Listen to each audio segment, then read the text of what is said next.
Hello everyone, welcome to Fraser Not the Exorcist, and today I wanted to take a trip down memory lane and talk about some old Marvel cartoons. Well, pretty much forgotten Marvel cartoons. Now, about a week and some change ago, I made a video talking about my nostalgia with DC animated cartoons.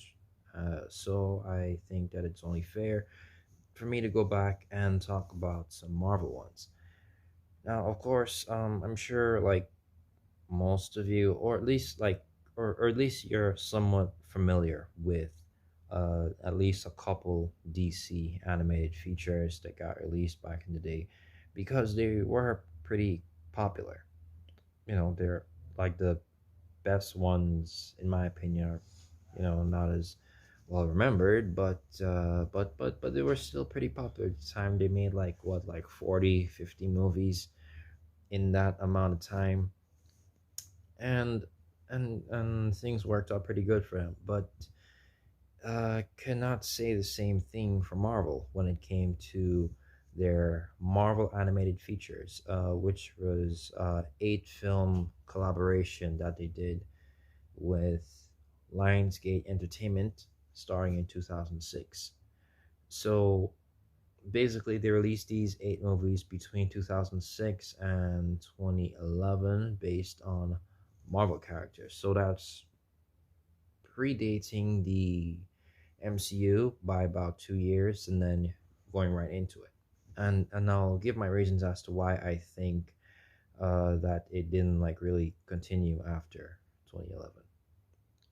So starting off on the list, we have Ultimate Avengers, their first film in 2006, and this is the movie that I have the most nostalgia for because it's pretty much just one of the first DVDs I ever watched in my life at the time, and it just blew my little mind away. Okay, just I watched this thing all the time, like pretty much every single week, as much as I possibly could, because it's a really really good movie.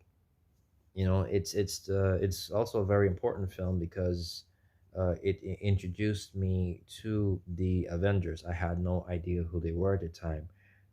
I don't even think I knew who Captain America was at the time. Of course, I knew like people like Hulk. Mm, Well, wow.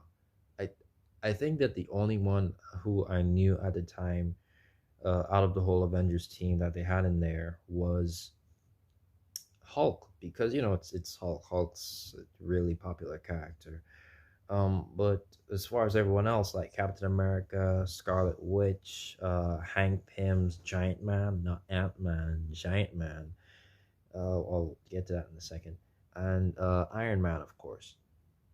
So and they came together to fight, uh, basically Marvel's version of Hitler. But I forgot what his name was. But basically, they're Shatari. They're aliens come to invade and take over Earth. Captain America was fighting them back in World War II. Then he got frozen in the ice, uh, and then Samuel L. Jackson, not Samuel L. Jackson, Nick Fury. But this, just a quick tangent. Another important thing about this movie is that it's the first it's the first animated version of Nick Fury, or just the first version of Nick Fury that had the uh Samuel L. Jackson redesign, because around I think it's around that same time they redesigned Nick Fury to look like Samuel L. Jackson, black, and then this is the first thing that they had that redesign in, so that's also very important. But getting back to the story, basically, Nick Fury thaws him out and basically tells them that they were putting together this team of the called the Avengers and stuff like that, and then they also brought in Thor, which is the old like Viking Thor.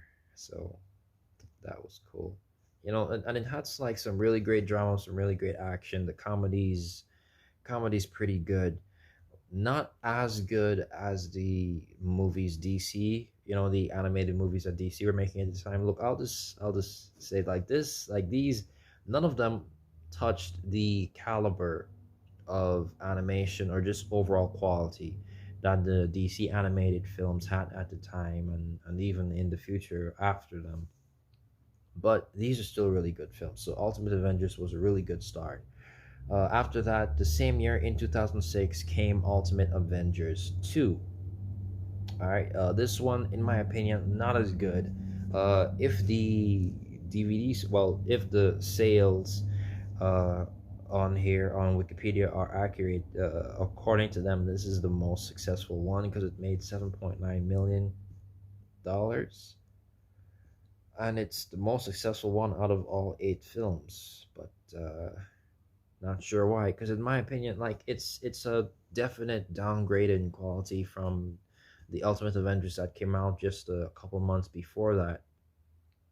But it's still a good film, and it's also another important film because it showed me who the Black Panther was. Well, it didn't show me who the Black Panther was. I saw the Black Panther cartoon before, but it was like one of the first. Like it was like the second time I'd seen the Black Panther, and that was really cool. The action was still good, animation still good, comedy still good, but it's I think the movie just it was just too small scale. All right, they were still fighting the same villains because the Shatari had shown back up in Wakanda, trying to like what all villains try to do when they get to Wakanda. They try to steal their vibranium, and then the Avengers show up to stop them. That's basically it. All right. So after that, in 2007 came the Invincible Iron Man. I'm not gonna even play with you. I have not seen the Invincible Iron Man ever. Uh, did not get a chance to see that one. Did not see it on DVD like ever. After that, in the same year, again with the 2 films a year kind of thing, in 2007 they released Doctor Strange, Sorcerer Supreme, and this is another one that I have not seen, so cannot give you my opinion on that. All right, in the next year, 2008, they brought out Next Avengers, Heroes of Tomorrow, which, in my opinion, is another important film because it was the first time that I'd seen Ultron in any sort of animation, and it just and it's the first time I'd seen the concept of kids carrying the torch of their superhero parents kind of thing that we see a lot in the media.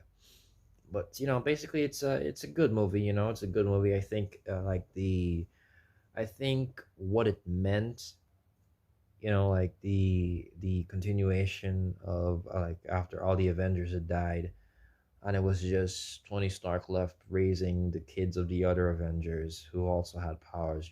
It's a really cool concept, and it manages to float off that for most of the film. Nothing really special, nothing like like you should go out of your way to experience, but it's a good movie. And after that came the best period of, well, like the best like 3 years, I should say, for the Marvel animated features franchise, which was the Hulk versus series, Hulk versus Thor and Hulk versus Wolverine, which all came on like one disc since they were both like around half an hour, 45 minutes each. Hulk versus Thor, in my opinion, is a pretty good movie. I think it's where Loki he separated Bruce Banner from the Hulk, so the Hulk, just like so since he's not like held back by Banner, he's even stronger, and he just goes on this whole rampage through Asgard, killing everybody and like fatally injuring everybody, and until like Bruce gets to go back in and then like save the day and stuff like that, and it's got like a really great fight between Hulk and Thor where like Thor's bit Thor is beaten into an inch of his life.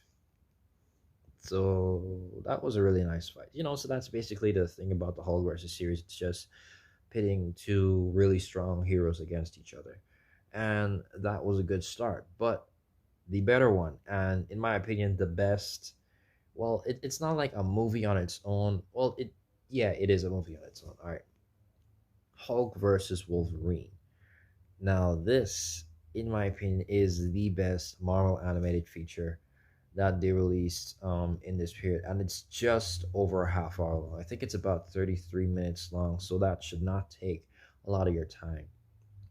All right, in my opinion, this has the best version of Wolverine that I've ever seen. It's got one of the best versions of Hulk, and it's also got like the best version of Deadpool that I've ever seen in any like live action or animated form. All right, so not that big a fan of the Ryan Reynolds thing, but I think that this is the best context in where the Deadpool character works. It's where he's just given these small doses of comedy and action, and he's used excuse me, and he's used really well in here, like really well, and the actions amazing. The comedy works really well, and it's just an overall great film. All right, and I really like, definitely, out of everything here, recommend that you watch that. And right after that came the best feature length project that they did, in my opinion, and I think it's like the longest one too.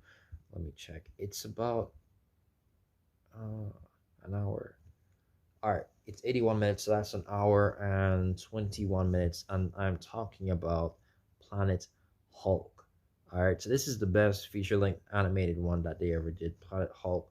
All right, so I'm not sure if I'll drop my Planet Hulk video, like my thoughts on MCU doing the whole Planet Hulk thing after or before this, but you'll see it when it drops. It'll drop around the same time, I think. They show the Illuminati, they show Iron Man and Mr. Fantastic in the Illuminati in this like video that Hulk watches while he's being shot off to the Red Planet because they think he's a danger to the world. It's to protect him, and they hope that he finds peace and stuff.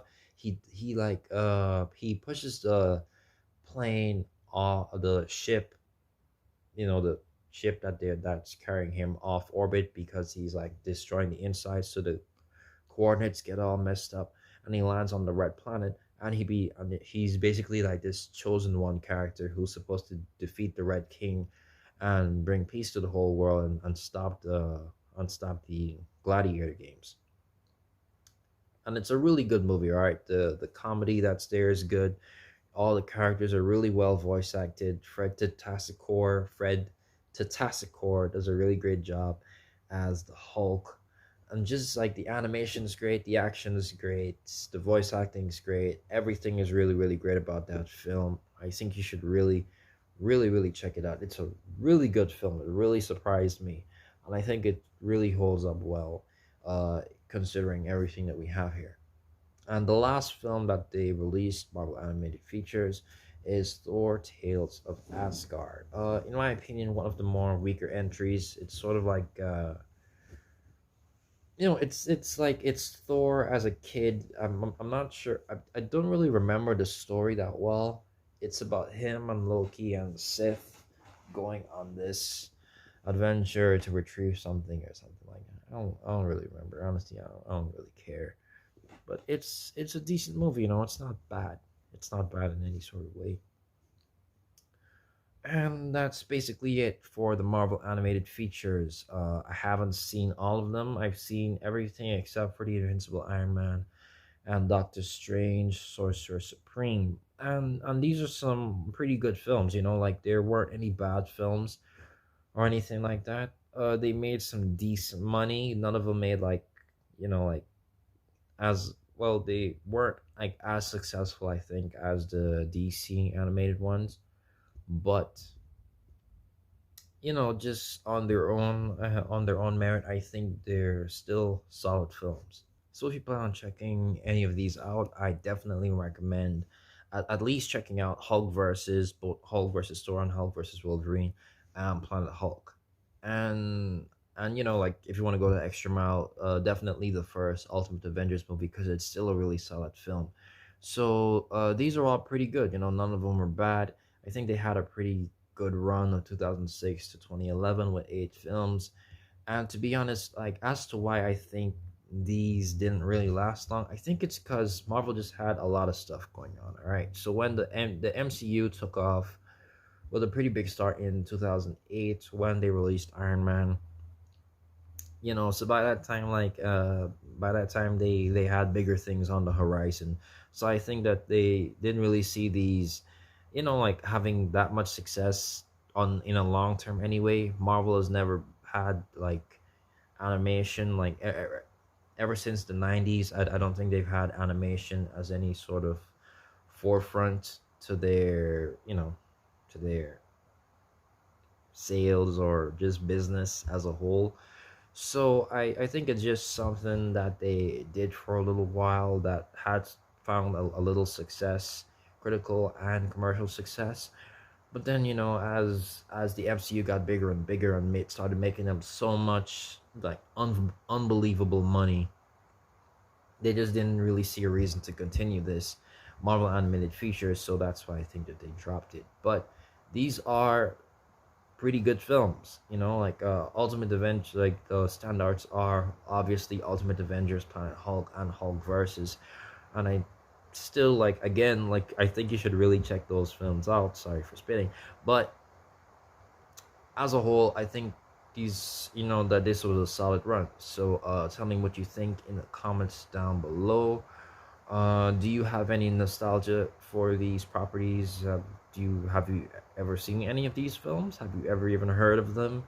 Uh, yeah, just tell me your thoughts below.